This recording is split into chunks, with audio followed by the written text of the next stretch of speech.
ਦਾਸਨ ਦਾਸ ਕਹੈ ਜਨ ਨਾਨਕ, ਜਿਹਾ ਤੂੰ ਪਰਾਹੈ ਤਿਹਾ ਕਰੀ ਬਖਿਆਨ। ਦਾਸਨ ਦਾਸ ਕਹੈ ਜਨ ਨਾਨਕ, ਜਿਹਾ ਤੂੰ ਪਰਾਹੈ ਤਿਹਾ ਕਰੀ ਬਖਿਆਨ। ਥਾਕੇ ਨੈਣ ਸਰਵਣ ਸੁਣ ਥਾਕੇ, ਥਾਕੀ ਸੁੰਦਰ ਕਾਇਆ। ਜਰਾ ਹਾਕ ਦੀ ਸਮਰ ਥਾਕੀ, ਏਕ ਨਾਮ ਥਾਕ ਸੁਨਾਇਆ। ਬਾਵਰੀ ਤੈ ਗਿਆਨ ਵਿਚਾਰ ਨ ਪਾਇਆ, ਬਿਰਥਾ ਜਨਮ ਗਵਾਇਆ।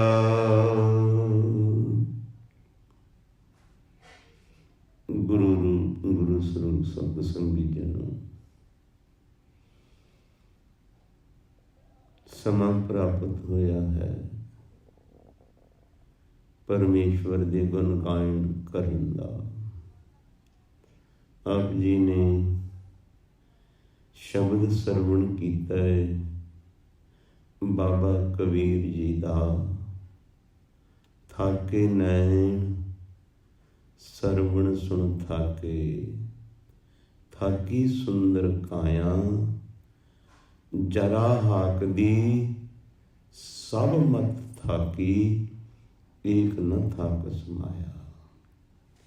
ਥਾਕੇ ਨੈਣ ਸਰਵਣ ਸੁਣ ਥਾਕੇ। ਬਾਬਾ ਜੀ ਕਹਿੰਦੇ ਐ ਇਨਸਾਨ, ਥਾਕੇ ਨੈਣ, ਤੇਰੇ ਨੇਤਰ ਤੇਰੀਆਂ ਅੱਖਾਂ ਥੱਕ ਗਈਆਂ, ਭਾਵ ਕੰਮ ਦੇਣੋਂ ਹਟ ਗਈਆਂ, ਨਿਗਾਹ ਘਟ ਗਈ। ਥਾਕੇ ਨੈਣ ਥੱਕ ਗਏ, ਦੇਖ ਦੇਖ ਕੇ ਸੰਸਾਰ, ਕੁਦਰਤ, ਕ੍ਰਿਸ਼ਮੇ, ਕੁਦਰਤ ਦੇ ਕੌਤਕ, ਮਾਇਆ ਦੇ ਰੰਗ ਤਮਾਸ਼ੇ ਵੇਖ ਵੇਖ ਕੇ ਬਚਪਨ ਤੋਂ ਲੈ ਕੇ ਬੁਢਾਪਾ ਆ ਗਿਆ। ਜਿਵੇਂ ਇਨਸਾਨ ਬਚਪਨ ਸੀ, ਬਚਪਨ ਤੋਂ ਜਵਾਨੀ ਆਈ, ਜਵਾਨੀ ਢਲ ਗਈ, ਬੁਢੇਪਾ ਆ ਗਿਆ, ਤੇ ਫਿਰ ਸਰੀਰ ਦੇ ਜਿਹੜੇ ਅੰਗ ਸਨ ਉਹਨਾਂ ਨੇ ਜਵਾਬ ਦੇਣਾ ਸ਼ੁਰੂ ਕਰ ਦਿੱਤਾ। ਅੱਖਾਂ ਨੇ, ਨੇਤਰਾਂ ਨੇ ਜਵਾਬ ਦੇ ਦਿੱਤਾ। ਦਿਸਦਾ ਨਹੀਂ। ਜਿਹੜਾ ਇਨਸਾਨ ਕਹਿੰਦਾ ਸੀ ਮੈਂ ਦਿਨ ਵੇਲੇ ਤਾਰੇ ਵੇਖ ਲੈਣਾ ਜੀ, ਉਹਨੂੰ ਦਿਨ ਵੇਲੇ ਬੰਦਾ ਸਾਹਮਣੇ ਖੜਾ ਨਹੀਂ ਦਿਸਦਾ। ਕੌਣ ਹੈ ਬਈ ਤੂੰ? ਮੈਂ ਪਛਾਣਿਆ ਨਹੀਂ, ਮੈਨੂੰ ਦਿਸ ਨਹੀਂ ਰਿਹਾ ਚੰਗੀ ਤਰ੍ਹਾਂ। ਇਹ ਨੇਤਰ, ਇਹ ਅੱਖਾਂ, ਇਹ ਨਿਗਾਹ ਵੇਖ ਵੇਖ ਕੇ ਥੱਕ ਗਈ, ਰਹਿ ਗਈ। ਇਹ ਨੇਤਰ ਵੇਖ ਵੇਖ ਕੇ ਕੰਮ ਕਰਨੋਂ ਹਟ ਗਏ। ਥਾਕੇ ਨੈਣ ਸਰਵਣ ਸੁਣ ਥਾਕੇ। ਜਿਹੜੇ ਕੰਨ ਸਨ ਸਰਵਣ, ਉਹ ਵੀ ਥੱਕ ਗਏ। ਜਿਹੜੇ ਕੰਨ ਬਿਲਕੁਲ ਹਲਕੀ ਤੋਂ ਹਲਕੀ ਵੀ ਆਵਾਜ਼ ਨੂੰ ਸੁਣ ਲੈਂਦੇ ਸਨ, ਉਹਨਾਂ ਦੇ ਕੋਲ ਹੁਣ 14 ਢੋਲ ਵਜਾਈ ਚੱਲੋ, ਕਹਿੰਦੇ ਸੁਣਿਆ ਹੀ ਨਹੀਂ, ਪਤਾ ਹੀ ਨਹੀਂ ਲੱਗਿਆ। ਕੰਨ ਵੀ ਜਵਾਬ ਦੇ ਜਾਂਦੇ ਨੇ। ਇੱਕ ਸਮਾਂ ਐਸਾ ਆਉਂਦਾ ਹੈ, ਸਰੀਰ ਜਿਹੜਾ, ਸਰੀਰ ਦੇ ਅੰਗ ਸਾਰੇ ਜਵਾਬ ਦੇਣ ਲੱਗ ਜਾਂਦੇ ਨੇ। ਥਾਕੇ ਨੈਣ ਸਰਵਣ ਸੁਣ ਥਾਕੇ, ਥਾਕੀ ਸੁੰਦਰ ਕਾਇਆ। ਬੁਢੇਪਾ ਆਇਆ, ਇਹ ਸੁੰਦਰ ਸਡੌਲ ਸੋਹਣਾ ਸਰੀਰ ਇਹ ਵੀ ਥੱਕ ਗਿਆ, ਭਾਵ ਇਹ ਵੀ ਕਹਿਣਾ ਮੰਨਣੋਂ ਹਟ ਗਿਆ। ਜਿਹੜਾ ਇਨਸਾਨ ਜਵਾਨੀ ਦੇ ਅੰਦਰ ਛਾਲਾਂ ਮਾਰਦਾ ਸੀ, ਭੱਜਿਆ ਨੱਸਿਆ ਫਿਰਦਾ ਸੀ, ਧਰਤੀ ਤੇ ਪੈਰ ਨਹੀਂ ਸੀ ਲੱਗਦਾ, ਕਹਿੰਦਾ ਸੀ ਮੈਂ ਆਹ ਕਰ ਲੈਣਾ, ਮੈਂ 10 ਮੀਲ ਜਾਂ ਮੈਂ 20 ਮੀਲ ਭੱਜ ਕੇ ਆਉਣਾ, ਤੁਰ ਕੇ ਆਉਣਾ, ਮੈਂ ਇੰਨਾ ਕੰਮ ਕਰਦਾ, ਮੈਂ ਆਹ ਕਰਦਾ, ਮੈਂ ਆਹ ਕਰਦਾ, ਉਹੀ ਸਰੀਰ ਕੰਮ ਕਰਨੋਂ ਹਟ ਜਾਂਦਾ ਹੈ। ਬਾਬਾ ਫਰੀਦ ਜੀ ਕਹਿੰਦੇ, ਫਰੀਦਾ ਇੰਨੀ ਨਿੱਕੀ ਜੰਗੀ ਹੈ, ਥਲ ਡੂੰਗਰ ਭਾਵੇਂ ਓਮ, ਅੱਜ ਫਰੀਦੇ ਕੁਜੜਾ ਸੈ ਕੋਹਾਂ ਥੀ ਓਮ। ਬਾਬਾ ਫਰੀਦ ਜੀ ਕਹਿੰਦੇ ਇੰਨੀ ਨਿੱਕੀ ਜੰਗੀ ਹੈ, ਜੰਗੀਆਂ ਤੋਂ ਭਾਵ ਲੱਤਾਂ, ਥਲ ਡੂੰਗਰ ਭਾਵੇਂ ਓਮ, ਇਹ ਬੜੇ ਬੜੀਆਂ ਖੱਡਾਂ, ਬੜੇ ਬੜੇ ਪਹਾੜ, ਬੜੇ ਬੜੇ ਟਿੱਬੇ ਸਰ ਕਰ ਦਿੱਤੇ ਇਸ ਨੇ। ਇਹ ਲੱਤਾਂ ਨੇ ਬਹੁਤ ਬਹੁਤ ਦੂਰ ਤੱਕ ਲੱਤਾਂ ਪੈਰਾਂ ਨੇ ਕੰਮ ਕੀਤਾ, ਤੁਰ ਫਿਰ ਆਏ, ਇਹ ਬੜਾ ਬੜਾ ਸਫ਼ਰ ਕਰਦੇ ਰਹੇ। ਇੰਨੀ ਨਿੱਕੀ ਜੰਗੀਆਂ, ਥਲ ਡੂੰਗਰ ਭਵਿਓਮ, ਥਲਾਂ ਦੇ ਵਿੱਚ, ਮਾਰੂ ਥਲਾਂ ਦੇ ਵਿੱਚ, ਖੱਡਾਂ ਦੇ ਵਿੱਚ, ਪਹਾੜਾਂ ਦੇ ਵਿੱਚ। ਤੇ ਬਾਬਾ ਫਰੀਦ ਜੀ ਕੀ ਕਹਿੰਦੇ ਨੇ, ਆਜ ਫਰੀਦੇ ਕੁਜੜਾ ਸੈ ਕੋਹਾਂ ਥੀ ਓਮ, ਅੱਜ ਮੇਰਾ ਕੁੱਜਾ ਜਿਹੜਾ ਲੋਟਾ ਉਜੂ ਵਾਲਾ, ਉਹ ਮੇਰੇ ਸਾਹਮਣੇ ਪਿਆ 6 ਫੁੱਟ ਦੀ ਦੂਰੀ ਤੇ। ਮੈਨੂੰ ਇਸ ਤਰ੍ਹਾਂ ਲੱਗਦਾ ਵੀ ਜਿੱਦਾਂ ਸੈਂਕੜੇ ਕੋਹਾਂ ਦੂਰ ਪਿਆ ਹੁੰਦਾ। ਅੱਜ ਮੇਰਾ ਉਜੂ ਵਾਲਾ ਲੋਟਾ ਵੀ ਮੈਨੂੰ ਚੁੱਕਣਾ ਮੁਸ਼ਕਲ ਹੋਇਆ, ਸਰੀਰ ਨੇ ਜਵਾਬ ਦੇ ਦਿੱਤਾ। ਤਾਂ ਬਾਬਾ ਜੀ ਕਹਿੰਦੇ, ਥਾਕੇ ਨੈਣ ਸਰਵਣ ਸੁਣ ਥਾਕੇ, ਥਾਕੀ ਸੁੰਦਰ ਕਾਇਆ, ਜਰਾ ਹਾਕ ਦੀ ਸਭ ਮਤ ਥਾਕੀ, ਏਕ ਨ ਥਾਕ ਸਮਾਇਆ। ਅੱਖਾਂ ਥੱਕ ਗਈਆਂ, ਕੰਨ ਥੱਕ ਗਏ, ਸਰੀਰ ਥੱਕ ਗਿਆ। ਸਤਿਗੁਰੂ ਬਾਣੀ 'ਚ ਇੱਕ ਹੋਰ ਪੰਕਤੀ ਬੜੀ ਗਜ਼ਬ ਦੀ ਕਹਿੰਦੇ ਨੇ, ਇਹ ਬਚਪਨ ਤੋਂ ਲੈ ਕੇ ਜਵਾਨੀ ਬੁਢਾਪਾ ਆਉਂਦਾ ਤੇ ਜਾਈ ਜਾਂਦਾ ਹੈ।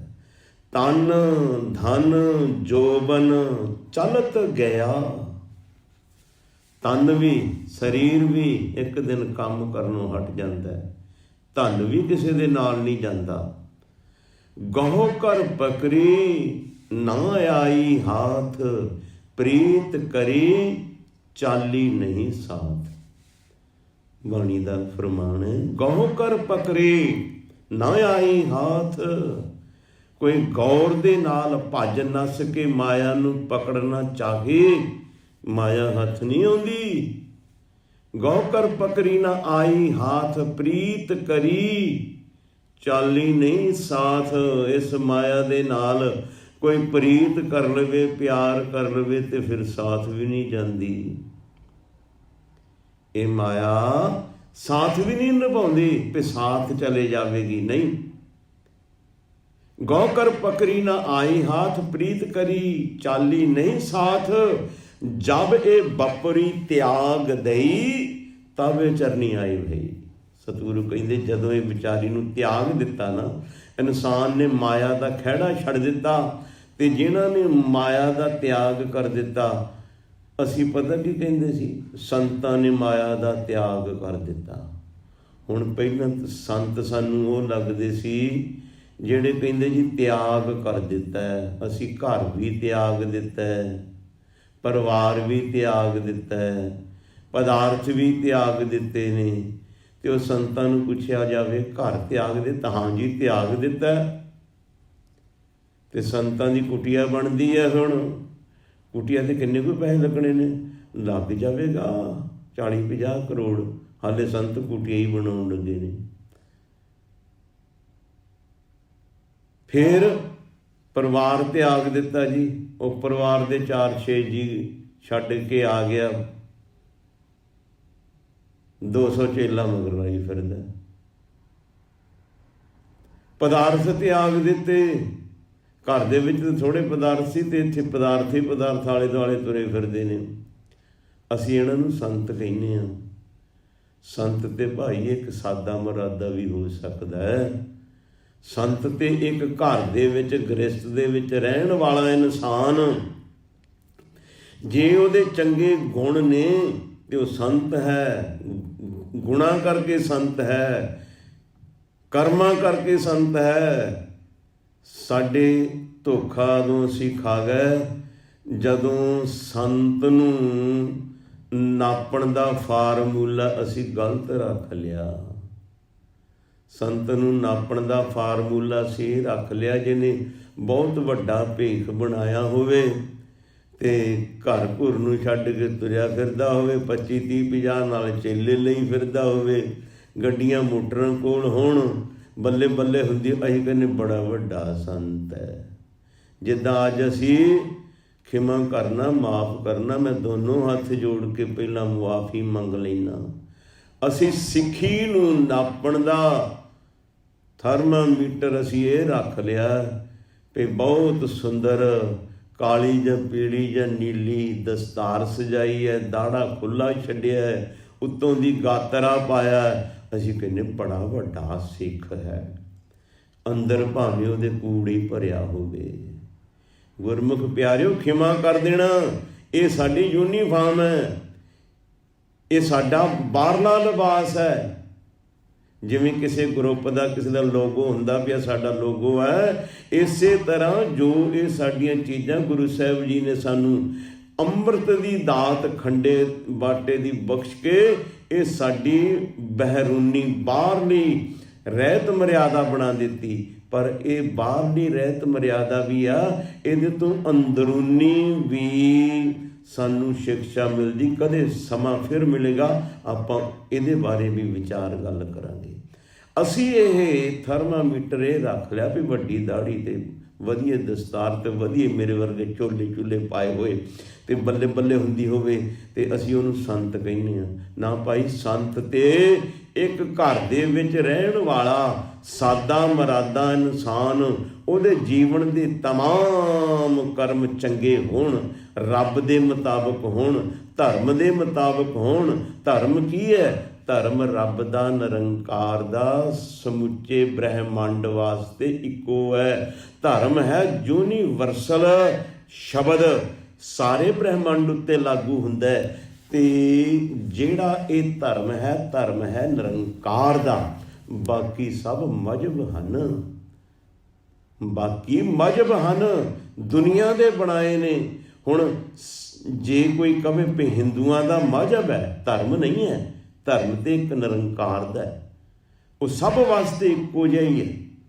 ਚਾਹੇ ਕੋਈ ਮੁਸਲਮਾਨ ਹੈ, ਹਿੰਦੂ ਹੈ, ਸਿੱਖ ਹੈ, ਈਸਾਈ ਹੈ, ਪਾਰਸੀ ਹੈ, ਬੋਧੀ ਹੈ, ਜੈਨੀ ਹੈ, ਰੱਬ ਦਾ ਧਰਮ ਸਾਰਿਆਂ ਵਾਸਤੇ ਇੱਕੋ ਜਿਹਾ ਹੈ। ਮਜ਼ਹਬ ਸਾਡੇ ਹੋ ਸਕਦੇ ਨੇ, ਅਸੀਂ ਆਪਣੇ ਮਜ਼ਹਬ ਮੁਤਾਬਕ, ਜਿਵੇਂ ਹਿੰਦੂ ਹੈ ਬੋਧੀ ਰੱਖਦਾ, ਤਿਲਕ ਲਾਉਂਦਾ, ਧੋਤੀ ਲਾਉਂਦਾ, ਜਨੇਊ ਪਹਿਨਦਾ, ਸਵੇਰੇ ਸ਼ਾਮ ਆਰਤੀ ਕਰਦਾ, ਹੋਰ ਆਪਣੇ ਧਰਮ ਦੇ ਨਿਯਮ ਨਿਭਾਉਂਦਾ, ਉਹ ਕਹਿੰਦਾ ਜੀ ਧਰਮ ਇਹ ਹਿੰਦੂ ਹੈ। ਹੁਣ ਸਿੱਖ ਹੈ, ਪੰਜਾਂ ਕਕਾਰਾਂ ਦਾ ਧਨੀ ਧਾਰਨੀ ਹੈ, ਉਹਨੂੰ ਕਹਿੰਦੇ ਜੀ ਇਹ ਸਿੱਖ ਹੈ। ਸਿੱਖੀ ਇਜ਼ਮ ਧਰਮ ਦੇ ਵਿੱਚ, ਸਿੱਖੀ ਮਜ਼ਹਬ ਦੇ ਵਿੱਚ ਹੈ ਜੀ, ਇਹ ਸਿੱਖ ਹੈ, ਮਜ਼ਹਬ ਹੈ। ਮੁਸਲਮਾਨ ਹੈ, ਸੁੰਨਤ ਕੀਤੀ ਹੈ, ਲਵਾਂ ਕੱਟੀਆਂ, ਉਹਨਾਂ ਦਾ ਵੱਖਰਾ। ਇਹ ਮਜ਼ਹਬ ਹੋ ਸਕਦੇ ਨੇ, ਧਰਮ ਨਹੀਂ ਹੋ ਸਕਦੇ ਨੇ। ਧਰਮ ਤੇ ਇੱਕ ਨਿਰੰਕਾਰ ਦਾ, ਅਕਾਲ ਪੁਰਖ ਦਾ, ਵਾਹਿਗੁਰੂ ਦਾ ਹੈ। ਸੱਚ ਕੀ ਹੈ, ਧਰਮ ਕੀ ਹੈ, ਮੈਂ ਥੋੜ੍ਹਾ ਜਿਹਾ ਆਪ ਦੇ ਨਾਲ ਇਸ ਦਾ ਵਿਚਾਰ ਕਰ ਲੈਣਾ। ਧਰਮ ਹੈ ਨਿਰੰਕਾਰ ਦਾ ਸੱਚ ਬੋਲਣਾ, ਸਾਰੇ ਬ੍ਰਹਿਮੰਡ ਉੱਤੇ ਲਾਗੂ ਹੁੰਦਾ ਹੈ, ਯੂਨੀਵਰਸਲ ਹੈ, ਸਾਰਿਆਂ 'ਤੇ ਲਾਗੂ ਹੁੰਦਾ ਹੈ। ਇਹ ਨਹੀਂ ਵੀ ਸਿੱਖ ਨੂੰ ਛੋਟ ਹੈ ਤੇ ਮੁਸਲਮਾਨ ਨਹੀਂ, ਉਹਦੇ ਉੱਤੇ ਲਾਗੂ ਹੁੰਦਾ, ਹਿੰਦੂ ਨੂੰ ਛੋਟ ਹੈ ਤੇ ਈਸਾਈ ਉੱਤੇ ਲਾਗੂ ਹੁੰਦਾ। ਨਾ, ਸੱਚ ਬੋਲਣਾ ਸਮੁੱਚੇ ਬ੍ਰਹਿਮੰਡ ਦੇ ਧਰਮ ਲੋਕਾਂ ਦੇ ਉੱਤੇ ਲਾਗੂ ਹੁੰਦਾ ਹੈ। ਝੂਠ ਨਹੀਂ ਬੋਲਣਾ, ਸਾਰੇ ਬ੍ਰਹਿਮੰਡ ਦੇ ਉੱਤੇ ਲਾਗੂ ਹੁੰਦਾ ਹੈ। ਸੱਤ ਰੱਖਣਾ, ਸਾਰੇ ਬ੍ਰਹਿਮੰਡ ਉੱਤੇ ਲਾਗੂ ਹੁੰਦਾ ਹੈ। ਇਹ ਹੈ ਧਰਮ। ਧਰਮ ਵਧੀਆ ਨਿਯਮ ਪਰਮੇਸ਼ਵਰ ਦੇ, ਸਤ, ਸੰਤੋਖ, ਦਇਆ, ਧਰਮ, ਸੀਲ, ਸੁੱਚ, ਸੰਜਮ, ਇਹਨਾਂ ਦੇ ਧਾਰਨੀ ਹੋਣਾ। ਤੇ ਨਿੰਦਿਆ, ਚੁਗਲੀ, ਝੂਠ, ਚੋਰੀ, ਈਰਖਾ, ਬਖੀਲੀ, ਇਹਨਾਂ ਦਾ ਤਿਆਗ ਕਰਨਾ, ਇਹਨੂੰ ਆਪਾਂ ਕਹਾਂਗੇ ਧਰਮੀ ਹੈ। ਚਾਹੇ ਉਹ ਕਿਸੇ ਰੂਪ ਵਿੱਚ ਵੀ ਹੈ, ਚਾਹੇ ਉਹ ਕਲੀਨ ਸ਼ੇਪ ਹੈ, ਚਾਹੇ ਉਹ ਕੇਸਾਂਧਾਰੀ ਹੈ, ਚਾਹੇ ਉਹ ਮੁਸਲਮਾਨ ਹੈ, ਚਾਹੇ ਸਿੱਖ ਹੈ, ਚਾਹੇ ਹਿੰਦੂ ਹੈ ਜਾਂ ਈਸਾਈ ਹੈ। ਜੇ ਸ਼ੁਭ ਗੁਣਾਂ ਦਾ ਧਾਰਨੀ ਹੈ ਤੇ ਅਵਗੁਣਾਂ ਨੂੰ ਤਿਆਗਿਆ ਹੋਇਆ ਤੇ ਰੱਬ ਦੇ ਧਰਮ ਵਿੱਚ ਹੈ। ਬਾਕੀ ਤੇ ਦੁਨੀਆ ਦੇ ਮਜ਼ਹਬ ਨੇ, ਅਸੀਂ ਮਜ਼ਹਬਾਂ ਦੇ ਅਧੀਨ ਹੈ। ਸੋ ਅਸੀਂ ਸੰਤ ਉਸ ਨੂੰ ਸਮਝਦੇ ਹਾਂ ਜਿਸ ਨੇ ਛੰਗਣ ਮੰਗਣ ਬਹੁਤ ਕੀਤੇ ਹੋਣ। ਨਾ ਭਾਈ, ਸੰਤ ਉਹ ਹੈ ਜਿਹਦੇ ਜੀਵਨ ਦੇ ਤਮਾਮ ਕਰਮ ਅੱਛੇ ਨੇ ਤੇ ਬੁਰੇ ਕਰਮਾਂ ਤੋਂ ਤੌਬਾ ਕਰਦਾ ਹੈ। ਐਸਾ ਜੋ ਇਨਸਾਨ ਹੈ ਉਹ ਮਾਇਆ ਦਾ ਤਿਆਗ ਕਰ ਦਿੰਦਾ ਹੈ, ਘਰ ਵਿੱਚ ਰਹਿੰਦਾ ਹੈ, ਪਦਾਰਥਾਂ ਵਿੱਚ ਰਹਿੰਦਾ ਹੈ, ਸੰਸਾਰ ਵਿੱਚ ਰਹਿੰਦਾ ਹੈ, ਪਰਿਵਾਰ ਵਿੱਚ ਰਹਿੰਦਾ ਹੈ, ਕੰਮ ਕਾਰ ਕਰਦਾ ਹੈ, ਸਭ ਦੇ ਨਾਲ ਮਿਲਦਾ ਗਿਲਦਾ ਹੈ, ਪਰ ਮਾਇਆ ਤੋਂ ਆਪਣੇ ਆਤਮਿਕ ਤੌਰ ਤੇ ਆਪਣੇ ਆਪ ਨੂੰ ਉੱਪਰ ਰੱਖਦਾ ਹੈ। ਮਾਇਆ ਨੂੰ ਕੇਵਲ ਤੇ ਕੇਵਲ ਗੁਜ਼ਰਾਨ ਦਾ ਸਾਧਨ ਸਮਝਦਾ ਹੈ ਵੀ ਇਹ ਮਾਇਆ ਕੇਵਲ ਗੁਜ਼ਰਾਨ ਵਾਸਤੇ ਹੈ, ਇਕੱਠੀ ਕਰਨ ਵਾਸਤੇ ਨਹੀਂ।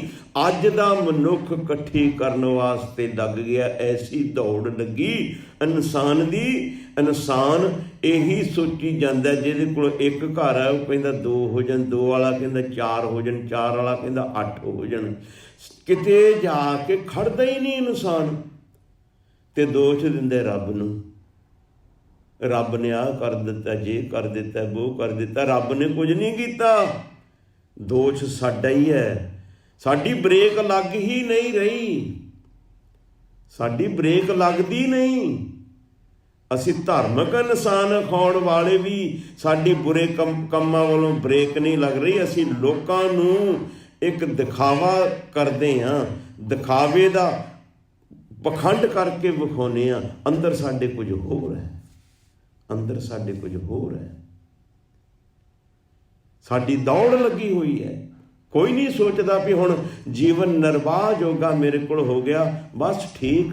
ਇੱਕ ਗਰੀਬ ਭਰਾ ਮੇਰਾ ਭੁੱਖਾ ਬੈਠਾ, ਉਹਨੂੰ ਮੈਂ ਕੁਝ ਉਹਦੀ ਹਮਦਰਦ ਕਰਦਾ ਨਾ, ਉਹ ਇਹਨੂੰ ਛੱਡ ਪਰਾਂ, ਆਲਸੀ ਨੂੰ, ਦਲਿਦਰੀ ਨੂੰ, ਇਹਨੂੰ ਕੀ ਦੇਣਾ? ਨਹੀਂ ਦੇਣਾ ਇਹਨੂੰ ਕੁਝ ਵੀ, ਆਪੇ ਹੀ ਭੁੱਖਾ ਮਰਦਾ ਮਰੀ ਜਾਵੇ। ਨਾ ਭਾਈ, ਜੇ ਤੈਨੂੰ ਪਰਮੇਸ਼ਵਰ ਨੇ ਕੁਝ ਬਖਸ਼ਿਆ ਤੇ ਗੁਰੂ ਨਾਨਕ ਦਾ ਮਿਸ਼ਨ ਹੈ ਨਾਮ ਜਪਣਾ, ਵੰਡ ਛਕਣਾ।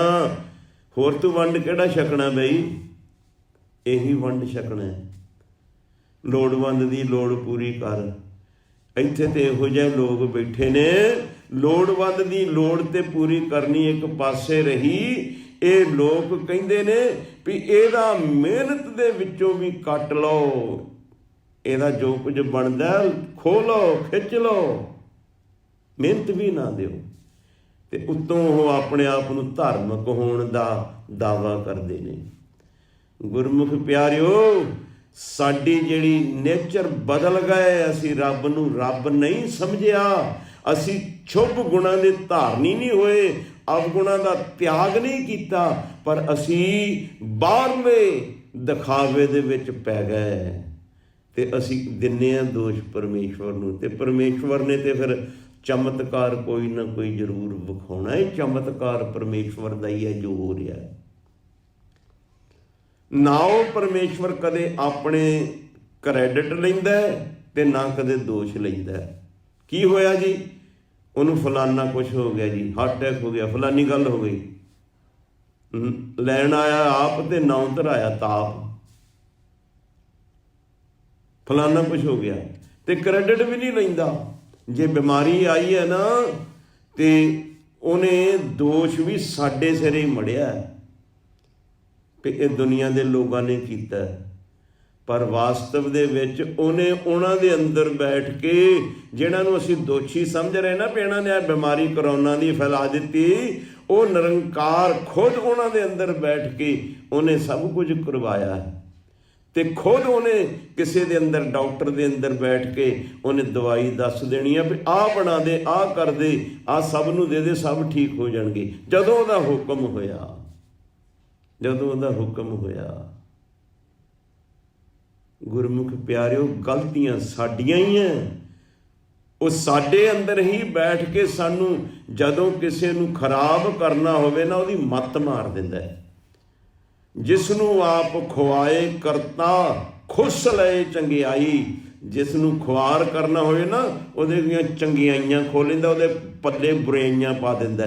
ਅੱਜ ਸਾਡਾ ਇਹੀ ਹਾਲ ਹੋਇਆ, ਖਿਮਾ ਕਰਨਾ ਮੈਨੂੰ, ਅੱਜ ਸਾਡਾ ਹਾਲ ਇਹੀ ਹੋਇਆ। ਸਾਡੇ ਪਲੜੇ ਬੁਰਾਈਆਂ ਦੇ ਭਾਰੇ ਨੇ, ਚੰਗਿਆਈਆਂ ਦੇ ਪਲੜੇ ਸਾਡੇ ਹਲਕੇ ਨੇ, ਸਾਡੇ ਪੱਲੇ ਚੰਗਿਆਈਆਂ ਨਹੀਂ। ਸੋ ਗੁਰਮੁਖ ਪਿਆਰਿਓ, ਮਾਇਆ ਦਾ ਤਿਆਗ ਕਰਨਾ, ਸੰਸਾਰ ਵਿੱਚ, ਪਰਿਵਾਰ ਵਿੱਚ, ਪਦਾਰਥਾਂ ਵਿੱਚ ਰਹਿ ਕੇ, ਤਾਂ ਫਿਰ ਇਹ ਮਾਇਆ ਕੁਝ ਨਹੀਂ ਕਹਿੰਦੀ। ਇਹ ਮਾਇਆ ਗੁਜਰਾਨ ਵਾਸਤੇ ਹੈ, ਕੁਝ ਨਹੀਂ ਕਹਿੰਦੀ, ਤੇ ਨਾਲ ਇਹ ਜਾਣੀ ਨਹੀਂ। ਤੇ ਹਜ਼ੂਰ ਬਾਬਾ ਜੀ ਗੁਰੂ ਗ੍ਰੰਥ ਸਾਹਿਬ ਜੀ ਦੇ ਅੰਦਰ ਫਰਮਾਨਾ, ਤਨ ਧਨ, ਤਨ ਵੀ ਇੱਕ ਦਿਨ ਚਲੇ ਜਾਣਾ, ਧਨ ਵੀ ਇੱਕ ਦਿਨ ਚਲੇ ਜਾਣਾ, ਧਨ ਨੇ ਨਾਲ ਨਹੀਂ ਨਿਭਣਾ। ਤਨ ਧਨ ਜੋਬਨ ਚਲਤ ਗਿਆ, ਜਵਾਨੀ ਵੀ ਚਲੇ ਜਾਂਦੀ ਹੈ, 4 ਦਿਨ ਦਾ ਹੀ ਖੇਡ ਹੈ। ਧਨ ਜੋਬਨ ਅੱਕ ਕੀ ਛਾਇਆ, ਬਿਰਧ ਭਏ ਦਿਨ ਪੁੰਨਿਆ। ਇਹ ਧਨ ਤੇ ਜੋਬਨ ਇੱਕ ਦਰਖਤ ਦੀ ਛਾਇਆ ਵਾਂਗਿਆ, ਆਏ ਤੇ ਗਏ। ਜਿੱਦਾਂ ਬੱਦਲਾਂ ਦੀ ਛਾਇਆ ਆਉਂਦੀ ਚਲੇ ਜਾਂਦੀ, ਇਸ ਤਰ੍ਹਾਂ ਤਨ ਧਨ ਜੋਬਨ ਚਲਤ ਗਿਆ। ਤਾਂ ਬਾਬਾ ਜੀ ਕਹਿੰਦੇ ਨੇ, ਥਾਕੇ ਨੈਣ ਸਰਵਣ ਸੁਣ ਥਾਕੇ, ਥਾਕੀ ਸੁੰਦਰ ਕਾਇਆ। ਇਹ ਸੁੰਦਰ ਸਰੀਰ ਵੀ ਥੱਕ ਗਿਆ, ਜਵਾਬ ਦੇ ਗਿਆ। ਥਾਕੀ ਸੁੰਦਰ ਕਾਇਆ, ਜਰਾ ਹਾਕਦੀ ਸਭ ਮਤ ਥਾਕੀ। ਜਰਾ ਕਹਿੰਦੇ ਨੇ ਬੁਢਾਪੇ ਨੂੰ। ਜਿਸ ਵੇਲੇ ਬੁਢਾਪੇ ਨੇ ਆ ਕੇ ਲਲਕਾਰਾ ਮਾਰਿਆ, ਤੇ ਇਹ ਮੱਤ ਵੀ ਥੱਕ ਗਈ। ਜਰਾ ਹਾਕਦੀ ਸਭ ਮੱਤ ਥਾਕੀ। ਇਹ ਸੁੰਦਰ ਸਰੀਰ ਵਾਲਾ ਇਨਸਾਨ, ਜੋਬਨ ਮੱਤਿਆ ਹੋਇਆ ਇਨਸਾਨ, ਧਨ ਪਦਾਰਥਾਂ ਦਾ ਭਰਿਆ ਹੋਇਆ ਪਰ ਇਨਸਾਨ, ਜਿਸ ਵੇਲੇ ਬੁਢੇਪੇ ਨੇ ਆ ਕੇ ਲਲਕਾਰਾ ਮਾਰਿਆ, ਬੁਢਾਪੇ ਨੇ ਲਲਕਾਰਾ ਮਾਰਿਆ, ਮੱਤ ਵੀ ਕੰਮ ਕਰਨੋਂ ਹਟ ਗਈ। ਸਰੀਰ ਤੇ ਕੰਮ ਕਰਨੋਂ, ਅੱਖਾਂ ਹਟੀਆਂ ਸੀ, ਕੰਨ ਹਟੇ ਸੀ, ਸਰੀਰ ਹਟਿਆ ਕੰਮ ਕਰਨੋਂ, ਹੁਣ ਮੱਤ ਵੀ ਹਟ ਗਈ। ਕਹਿੰਦੇ ਨੇ ਨਾ ਲੋਕੀ, ਉਹ ਬਹਿ ਜਾ ਬਾਬਾ, 70 72 ਹੋ ਗਈਆਂ, ਤੇਰੀ ਮੱਤ ਨਹੀਂ ਟਿਕਾਣੀ। ਜਦੋਂ ਸਰੀਰ ਜਵਾਬ ਦਿੰਦਾ, ਜਰਾ ਆਉਂਦਾ, ਬੁਢਾਪਾ ਆਉਂਦਾ, ਜਰਾ ਬੁਢਾਪੇ ਨੂੰ ਕਿਹਾ, ਤੇ ਇਹ ਮੱਤ ਵੀ ਮਾਰੀ ਜਾਂਦੀ ਹੈ। ਗੁਰੂ ਸਾਹਿਬ ਕਹਿੰਦੇ, ਜਿੰਨਾ ਚਿਰ ਤੈਨੂੰ ਬੁਢੇਪਾ ਨਹੀਂ ਨਾ ਆਉਂਦਾ, ਰੱਬ ਨੂੰ ਯਾਦ ਕਰ ਲੈ। ਜਦੋਂ ਬੁਢੇਪਾ ਆ ਜਾਏਗਾ, ਫਿਰ ਨਹੀਂ ਰੱਬ ਨੂੰ ਯਾਦ ਕਰ ਸਕੇਗਾ। ਜਦੋਂ ਬੁਢੇਪਾ ਆ ਜਾਏਗਾ, ਜਰਾ ਆ ਜਾਏਗਾ, ਇਹ ਰੋਗ ਹੈ। ਰੋਗੀ ਹੋਏ ਬੰਦੇ ਦੇ, ਇਨਸਾਨ ਦੇ ਵਿੱਚੋਂ ਰਾਮ ਨਹੀਂ ਨਿਕਲਦਾ, ਅੱਲਾ ਨਹੀਂ ਨਿਕਲਦਾ, ਵਾਹਿਗੁਰੂ ਨਹੀਂ ਨਿਕਲਦਾ, ਹਾਏ ਮਾਂ ਜ਼ਰੂਰ ਨਿਕਲ ਆਉਂਦਾ, ਹਾਏ ਮਾਂ ਜ਼ਰੂਰ ਨਿਕਲ ਆਉਂਦਾ। 2 ਗਾਲਾਂ ਤੇ ਰੱਬ ਨੂੰ ਕੱਢ ਲੈਂਦਾ, ਰੱਬ ਨੂੰ ਨਹੀਂ ਯਾਦ ਕਰਦਾ। ਰੋਗੀ ਇਨਸਾਨ ਕਦੇ ਰੱਬ ਦੀ ਬੰਦਗੀ ਨਹੀਂ ਕਰ ਸਕਦਾ। ਗੁਰ ਸੇਵਾ ਤੇ ਭਗਤ ਕਮਾਈ, ਤਾਬੇ ਮਾਨਸ ਦੇਹੀ ਪਾਈ। ਇਸ ਦੇਹੀ ਕੋ ਸਿਮਰੈ ਦੇਵ, ਸੋ ਦੇਹੀ ਭਜ ਹਰ ਕੀ ਸੇਵ। ਭਜੋ ਗੋਬਿੰਦ ਭੂਲ ਮਤ ਜਾਓ, ਮਾਨਸ ਜਨਮ ਕਾ ਇਹੀ ਲਾਓ। ਜਬ ਲਗ ਜਰਾ ਰੋਗ ਨਹੀਂ ਆਇਆ, ਜਬ ਲਗ ਕਾਲ ਗਰਸੀ ਨਹੀਂ ਕਾਇਆ। ਭਾਜ ਲੈ ਰੇ ਮਨ ਸਾਰੰਗ ਪਾਣੀ, ਅਬ ਨਾ ਭਜਸ ਭਜਸ ਕਬ ਭਾਈ। ਆਵੇ ਅੰਤ ਨਾ ਭਜਿਆ ਜਾਈ। ਜਬ ਲਗ ਜਰਾ ਰੋਗ ਨਹੀਂ ਆਇਆ, ਜਿੰਨਾ ਚਿਰ ਤੈਨੂੰ ਬੁਢੇਪਾ ਨਹੀਂ ਆਇਆ, ਤੂੰ ਬੁੱਢਾ ਨਹੀਂ ਹੋਇਆ, ਰੱਬ ਰੱਬ ਕਰ ਲੈ। ਅੰਦਰ ਕੋਈ ਭਾਵ ਰੱਖ, ਭਾਵ ਰੱਖ, ਕੋਈ ਡਰ ਰੱਖ। ਇਹ ਪਰਮੇਸ਼ਵਰ ਦਾ ਕੋਈ ਪਤਾ ਨਹੀਂ, ਉਹਨੇ ਕੀ ਬਣਾ ਦੇਣਾ, ਕਿਸ ਵੇਲੇ ਕੀ ਕਰ ਦੇਣਾ। ਮਤ ਸਮਝ ਕੇ ਮੈਨੂੰ ਕੋਈ ਦੇਖਦਾ ਨਹੀਂ, ਦੁਨੀਆ ਨਹੀਂ ਦੇਖਦੀ, ਰੱਬ ਦੇਖਦਾ। ਬੁਰੇ ਕਰਮ ਨਾ ਕਰ। ਜਬ ਲਗ ਜਰਾ ਰੋਗ ਨਹੀਂ ਆਇਆ, ਜਿੰਨਾ ਚਿਰ ਤੈਨੂੰ ਬੁਢੇਪਾ ਨਹੀਂ ਆਇਆ, ਰੱਬ ਨੂੰ ਯਾਦ ਕਰ। ਮੁਨਕਰ ਨਾ ਹੋਇਆ ਫਿਰ, ਜਬ ਲਗ ਜਰਾ ਰੋਗ ਨਹੀਂ ਆਇਆ। ਬੁਢੇਪੇ ਨੂੰ ਰੋਗ ਗਿਆ।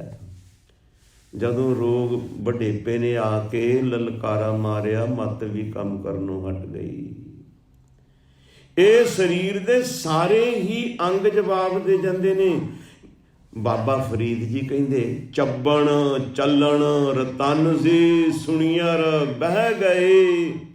ਚੱਬਣ, ਚੱਬਣ ਕਹਿੰਦੇ ਦੰਦਾਂ ਨੂੰ, ਚੱਲਣ ਚੱਲਣ ਕਹਿੰਦੇ ਲੱਤਾਂ ਨੂੰ ਪੈਰਾਂ ਨੂੰ, ਚੱਪਣ ਚੱਲਣ ਰਤਨ, ਰਤਨ ਕਹਿੰਦੇ ਅੱਖਾਂ ਨੂੰ, ਚੱਪਣ ਚੱਲਣ ਰਤਨ ਸੇ ਸੁਣੀਅਰ ਬਹਿ ਗਏ, ਸੁਣੀਅਰ ਸੁਣੀਅਰ ਕਹਿੰਦੇ ਨੇ ਕੰਨਾਂ ਨੂੰ, ਕੰਨ ਵੀ ਤੇਰੇ ਬਹਿ ਜਾਂਦੇ ਨੇ, ਭਾਵ ਥੱਕ ਜਾਂਦੇ ਨੇ, ਜਵਾਬ ਦੇ ਜਾਂਦੇ ਨੇ। ਇੱਕ ਹੋਰ ਪੰਕਤੀ, ਅਨਕ ਪ੍ਰਕਾਰ ਭੋਜਨ ਨਿਤ ਖਾਤੇ, ਮੁਖ ਦੰਤਾ ਘਸ ਖੀਨ ਖਇਆ। ਉਹ ਜਿਹੜਾ ਦੰਦਾਂ ਦੇ ਨਾਲ ਤੂੰ ਅਨੇਕ ਪ੍ਰਕਾਰ ਦੇ ਭੋਜਨ ਖਾਂਦਾ ਸੈਂ, ਉਹ ਦੰਦ ਵੀ ਤੇਰੇ ਖੀਨ ਖਰਾਬ ਹੋ ਗਏ, ਟੁੱਟ ਗਏ, ਜਰਰੇ ਹੋ ਗਏ, ਨਿਕਲ ਗਏ। ਉਹਨਾਂ ਨੇ ਵੀ ਜਵਾਬ ਦੇ ਦਿੱਤਾ। ਇਹ ਰੱਬ ਜਿਹੜਾ ਹੈ ਨਾ, ਵਾਹਿਗੁਰੂ ਸਾਨੂੰ ਸੰਕੇਤ ਦਿੰਦਾ ਭਈ ਹੁਸ਼ਿਆਰ ਹੋ, ਹੁਸ਼ਿਆਰ ਹੋ। ਕਹਿੰਦੇ ਵੀ ਐਵੇਂ ਕਹਾਣੀ ਬਣਾਈ ਹੈ ਵੀ ਮਨ ਨੂੰ ਸਮਝਾਉਣ ਵਾਸਤੇ ਵੀ ਇੱਕ ਬੰਦੇ ਦੀ ਦੋਸਤੀ ਰੱਬ ਨਾਲ ਹੋ ਗਈ। ਕਹਾਣੀ ਬਣਾਈ ਹੈ, ਦੋਸਤੀ ਰੱਬ ਨਾਲ ਹੋ ਗਈ ਤੇ ਰੱਬ ਨੂੰ ਕਹਿੰਦਾ ਹੈ ਵੀ ਤੇਰੀ ਮੇਰੀ ਦੋਸਤੀ ਹੈ, ਮਰਨਾ ਮੈਂ ਵੀ ਹੈ ਤੇ ਸਾਰਿਆਂ ਨੂੰ ਤੂੰ ਲੈ ਕੇ ਜਾਣਾ, ਪਰ ਤੂੰ ਇਸ ਤਰ੍ਹਾਂ ਕਰੀ ਵੀ ਜਦੋਂ ਮੇਰਾ ਸਮਾਂ ਆਇਆ ਹੋਵੇਗਾ ਨਾ ਮੌਤ ਦਾ, ਤੇ ਮੈਨੂੰ ਪਹਿਲਾਂ ਹੀ ਦੱਸ ਦੇਈਂ। ਰੱਬ ਕਹਿੰਦਾ ਠੀਕ ਹੈ, ਦੱਸ ਦਿਆਂਗੇ। ਸਮਾਂ ਲੰਘਦਾ ਗਿਆ, ਜਵਾਨ ਸੀ, ਕੇਸ ਜਿਹੜੇ ਚਿੱਟੇ ਹੋਣ ਲੱਗ ਪਏ। ਸਮਾਂ ਲੰਘਦਾ ਗਿਆ, ਨੇਤਰ ਜਿਹੜੇ ਜਵਾਬ ਦੇਣ ਲੱਗ ਪਏ, ਨਿਗਾਹ ਘਟ ਗਈ, ਅੱਖਾਂ ਐਨਕਾਂ ਲੱਗ ਗਈਆਂ। ਲੰਘਦਾ ਗਿਆ ਸਮਾਂ, ਕੰਨਾਂ ਤੋਂ ਸੁਣਨਾ ਘੱਟ ਹੋ ਗਿਆ, ਦੰਦ ਟੁੱਟ ਗਏ, ਗੋਡੇ ਚੱਲਣ ਤੋਂ ਰਹਿ ਗਏ। ਜਿਸ ਵੇਲੇ ਐਂਡ ਵਾਲਾ ਮੌਤ ਵਾਲਾ ਦਿਨ ਆਇਆ ਤੇ ਰੱਬ ਲਿਜਾਣ ਵਾਸਤੇ ਕਹਿੰਦਾ ਵੀ ਚੱਲ ਚੱਲਣਾ ਤੂੰ, ਕਹਿੰਦਾ ਤੇਰੀ ਮੇਰੀ ਦੋਸਤੀ ਚੰਗੀ ਹੈ, ਮੈਂ ਤੇ ਕਿਹਾ ਸੀ ਤੂੰ ਮੈਨੂੰ ਦੱਸ ਦੇਵੀਂ, ਤੂੰ ਦੱਸਿਆ ਹੀ ਨਹੀਂ। ਉਹ ਕਹਿੰਦਾ ਮੈਂ ਤੇ ਤੈਨੂੰ ਦੱਸਿਆ ਬਹੁਤ ਵਾਰੀ, ਤੂੰ ਨਹੀਂ ਸਮਝੇ ਤੇ ਮੈਂ ਕੀ ਕਰਾਂ। ਉਹ ਕਹਿੰਦਾ ਕਦੋਂ ਦੱਸਿਆ? ਕਹਿੰਦਾ ਮੈਂ ਤੈਨੂੰ ਦੱਸਿਆ ਤੇਰੇ ਕੇਸ ਕਾਲੇ ਨੇ, ਚਿੱਟੇ ਹੋਈ ਜਾਂਦੇ ਨੇ, ਹੁਸ਼ਿਆਰ ਹੋ, ਟਾਈਮ ਆ ਰਿਹਾ ਨੇੜੇ, ਤੂੰ ਫਿਰ ਨਹੀਂ ਸਮਝਿਆ। ਮੈਂ ਤੇਰੀ ਨਿਗਾਹ ਘਟੀ, ਮੈਂ ਤੈਨੂੰ ਦੱਸਿਆ ਵੀ ਨਿਗਾਹ ਘਟਦੀ ਜਾਂਦੀ ਹੈ, ਹੁਸ਼ਿਆਰ ਹੋ, ਤੂੰ ਫਿਰ ਨਹੀਂ ਸਮਝਿਆ। ਕੰਨਾਂ ਨੇ ਜਵਾਬ ਦਿੱਤਾ, ਤੂੰ ਫਿਰ ਨਹੀਂ ਸਮਝਿਆ। ਦੰਦ ਡਿੱਗ ਪਏ, ਤੂੰ ਫਿਰ ਨਹੀਂ ਸਮਝਿਆ। ਮੈਂ ਤਾਂ ਤੈਨੂੰ ਬਾਰ-ਬਾਰ ਲੈਟਰ ਚਿੱਠੀਆਂ ਪਾਉਂਦਾ ਰਿਹਾ, ਤੇਰੇ ਗੋਡੇ ਕੰਮ ਕਰਨੋਂ ਹਟ ਗਏ, ਤੂੰ ਫਿਰ ਨਹੀਂ ਸਮਝਿਆ। ਹੁਣ ਮੈਂ ਤੈਨੂੰ ਕਿੰਨੀ ਵਾਰੀ ਦੱਸਿਆ, ਪਰ ਇਨਸਾਨ ਸਮਝਣਾ ਚਾਹੁੰਦਾ ਹੀ ਨਹੀਂ, ਸਮਝਣ ਨੂੰ ਮਨ ਹੀ ਨਹੀਂ ਕਰਦਾ, ਰੱਬ ਨੂੰ ਧੋਖਾ ਦਿੰਦਾ। ਇਹ ਜਿਹੜੇ ਹੁਣ ਕੇਸ ਕਾਲੇ ਕਰਦੇ ਆਪਣੇ ਆਪ ਨੂੰ ਧੋਖਾ ਦੇਣ ਵਾਲੀ ਗੱਲ ਹੈ। ਰੱਬ ਨੂੰ ਤਾਂ ਕੀ ਧੋਖਾ ਦੇਵਾਂਗੇ ਅਸੀਂ, ਆਪਣੇ ਆਪ ਨੂੰ ਧੋਖਾ ਦੇਣ ਵਾਲੀ ਗੱਲ ਹੈ। ਵੀ ਚਿੱਟੇ ਕੇਸਾਂ ਨੂੰ ਕਾਲੇ ਕਰ ਲੈ, ਮਨ 'ਚ ਲੱਗੇ ਵੀ ਮੈਂ ਤੇ ਹਲੇ ਬੁੱਢਾ ਹੋਇਆ ਹੀ ਨਹੀਂ। ਇਹ ਜਿਹੜੇ ਚਿੱਟੇ ਕੇਸ ਨੇ ਇਹ ਤੇ ਪਰਮੇਸ਼ਵਰ ਦੀ ਦਾਤ ਹੈ, ਇਹਨਾਂ ਨੂੰ ਕਾਲੇ ਕਰਨਾ ਤੇ ਰੱਬ ਦੇ ਨਾਲ ਸ਼ਰਤ ਲਾਉਣ ਵਾਲੀ ਗੱਲ ਹੈ ਵੀ ਤੂੰ ਚਿੱਟੇ ਕਰੀ ਚੱਲ, ਮੈਂ ਕਾਲੇ ਕਰ ਕਰਕੇ ਤੈਨੂੰ ਵਿਖਾਉਣਾ। ਤੇ ਰੱਬ ਨਾਲ ਤੇ ਸ਼ਰਤਾਂ ਲਾਉਣ ਲੱਗ ਪਏ ਸੀ, ਰੱਬ ਦਾ ਤੇ ਮੁਕਾਬਲਾ ਕਰਨ ਲੱਗ ਪਏ ਸੀ, ਤੇ ਰੱਬ ਕੋਲੋਂ ਭਲਾ ਕਿੱਥੋਂ ਚਾਹੁੰਦੇ ਹਾਂ ਅਸੀਂ। ਸੋ ਖਿਮਾ ਕਰਨਾ, ਇਹ ਸਰੀਰ ਜਿਹੜਾ ਜਿੰਨੀ ਦੇਰ ਤੰਦਰੁਸਤ ਹੈ ਉਨੀ ਦੇਰ ਇਸ ਨੂੰ ਰੱਬ ਦੀ ਬੰਦਗੀ ਕਰਨੀ ਚਾਹੀਦੀ ਹੈ। ਜਰਾ ਹਾਕਦੀ ਸਭ ਮਤ ਥਾਕੀ। ਤੇ ਐਂਡ ਵਿੱਚ ਹੋਰ ਬੜਾ ਗਜਬ ਦਾ ਸ਼ਬਦ ਬਾਬਾ ਜੀ ਨੇ ਕਿਹਾ, ਉਹ ਕੀ ਕਹਿੰਦੇ ਨੇ, ਜਰਾ ਹਾਕਦੀ ਸਭ ਮਤ ਥਾਕੀ, ਏਕ ਨ ਥਾਕਸ ਮਾਇਆ। ਜਿਹੜੀ ਜਨਮ ਤੋਂ ਲੈ ਕੇ ਮਾਇਆ ਲੱਗੀ ਸੀ ਨਾ, ਜਨਮ ਲਿਆ, ਜਨਮਦਿਆਂ ਸਾਰ ਹੀ ਇਸ ਨੂੰ ਹੋਸ਼ ਆਈ। ਥੋੜੇ ਸਮੇਂ ਬਾਅਦ ਇਹਨੂੰ ਮਾਤਾ ਪਿਤਾ ਦਾ ਪਿਆਰ ਲੱਗਿਆ। ਪਹਿਲੇ ਪਿਆਰ ਲੱਗਾ ਥਣ ਦੁੱਧ, ਪਹਿਲਾਂ ਇਹਨੂੰ ਦੁੱਧ ਦਾ ਨਾਲ, ਮਾਤਾ ਦੇ ਦੁੱਧ ਨਾਲ ਹੀ ਸਿਰਫ ਗਿਆਨ ਸੀ। ਪਹਿਲੇ ਪਿਆਰ ਲੱਗਾ ਥਣ ਦੁੱਧ, ਦੂਜੇ ਮਾਏ ਬਾਪ ਕੀ ਸੁੱਧ, ਤੀਜੇ ਭਈਆ ਭਾਬੀ ਭਾਬੀ ਬੇਬ, ਚੌਥੇ ਪਿਆਰੋ ਪੰਨੀ ਖੇਡ, ਪੰਜਵੇਂ ਖਾਣ ਪੀਣ ਕੀ ਧਾਤ, ਛੇਵੇਂ ਕਾਮ ਨਾ ਪੁੱਛੇ ਜਾਤ, ਸਤਵੇਂ ਸੰਜ ਕੀਆ ਕਰਵਾਸ, ਅੱਠਵੇਂ ਕ੍ਰੋਧ ਹੋਆ ਤਾਂ ਨਾਸ, ਨੌਵੇਂ ਧੌਲੇ उबे साहा दसवें दद्दा हुआ सगाहा, गए संगीत पुकारी ताहा, उड्या हंस दसाया राहा। ये सारी उम्र ऐसी माया चंबड़ी, ऐसी माया चंबड़ी, ये जीवन भर परमेश्वर नूं भुलिया रहा। शरीर बचपन तो लैके बचपना भी बतीत होया, जवानी भी बतीत हो गई, बुढ़ेपा आ गया, बुढ़ेपा भी हार चलिया। पर जिहड़ी अंदर माया की तृष्णा लगी ना, माया केवल रुपया पैसा नहीं, सारा सब कुछ माया है। माँ पे धीआं पुत्र भैन भाई गड्डी मोटर घर जो कुछ वेख रहे हैं ब्रह्मांड के अंदर सब कुछ माया है। ये माया ऐसी चंबड़ी अखीरले दम तक नहीं इन्हें पिछा छड्या।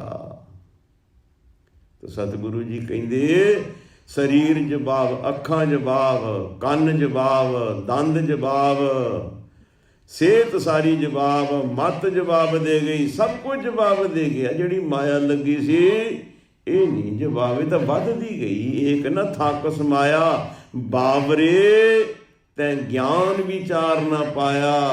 ओ बावरे, ओ कमले इंसान, ओ भुले होए रब तो इंसान, तू ज्ञान नहीं प्राप्त किया। अग्यानियां की तरह पशुओं की तरह तुरया फिरदा रहा।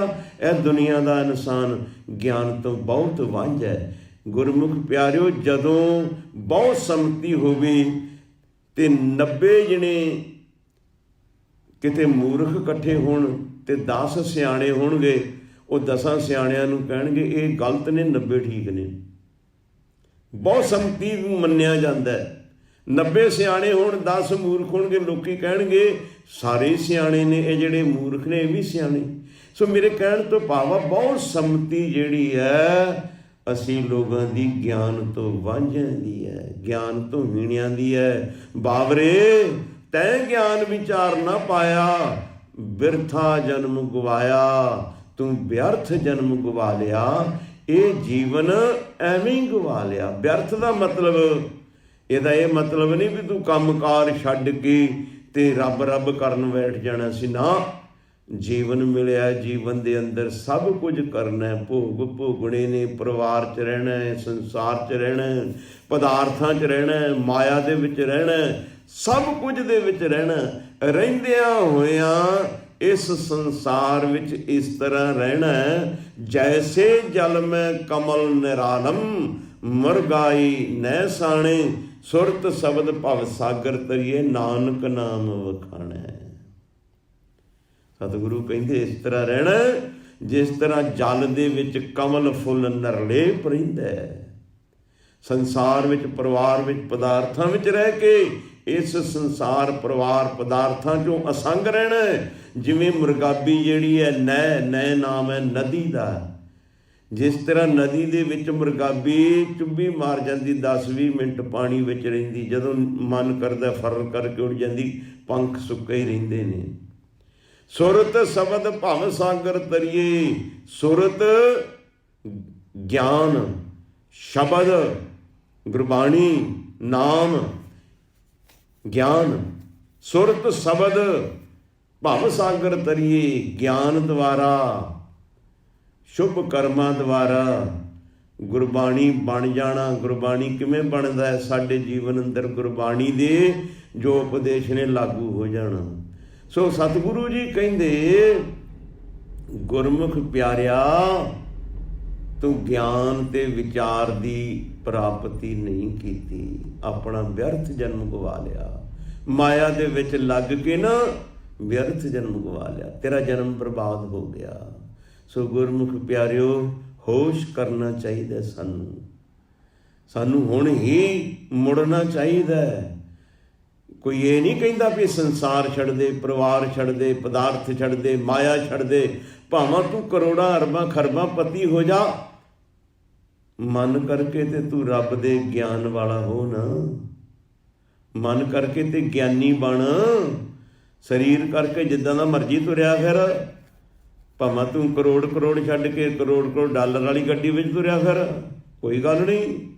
ਸੰਸਾਰ, ਪਰਿਵਾਰ, ਪਦਾਰਥ ਪਰਮੇਸ਼ਵਰ ਨੇ ਦਿੱਤਾ, ਸਭ ਕੁਝ ਮਾਣ, ਪਰ ਮਾਣਦਾ ਹੋਇਆ ਰੱਬ ਨੂੰ ਯਾਦ ਕਰ। ਸੋ ਸਮਾਂ ਹੋ ਗਿਆ, ਇੰਨੇ ਕੁ ਲਫ਼ਜ਼ਾਂ ਦੇ ਨਾਲ ਮੈਂ ਆਪ ਜੀ ਦੇ ਕੋਲੋਂ ਖਿਮਾ ਮੰਗਦਾ। ਕਈ ਵਾਰੀ ਮਨ ਪ੍ਰਭਾਵ ਹੋ ਜਾਂਦਾ ਹੈ, ਕਈ ਵਾਰੀ ਮਨ ਅੰਦਰੋਂ ਪ੍ਰਭਾਵਿਤ ਹੋ ਜਾਂਦਾ ਹੈ, ਅਤੇ ਜਿਸ ਵੇਲੇ ਪ੍ਰਭਾਵਿਤ ਹੋ ਜਾਂਦਾ ਅਤੇ ਕਈ ਲਫ਼ਜ਼ ਇਸ ਤਰ੍ਹਾਂ ਦੇ ਨਿਕਲ ਜਾਂਦੇ ਨੇ, ਮਗਰੋਂ ਸੋਚੀਦਾ ਵੀ ਇਹ ਠੀਕ ਨਹੀਂ ਸੀ। ਫਿਰ ਗੁਰੂ ਕੀ ਸੰਗਤ ਬਖਸ਼ਣਹਾਰ ਹੈ, ਬੱਚਾ ਜਾਣ ਕੇ, ਸੇਵਾਦਾਰ ਜਾਣ ਕੇ ਖਿਮਾ ਕਰ ਦੇਣਾ। ਬੁਲਾਓ ਫਤਿਹ। ਵਾਹਿਗੁਰੂ ਜੀ ਕਾ ਖਾਲਸਾ,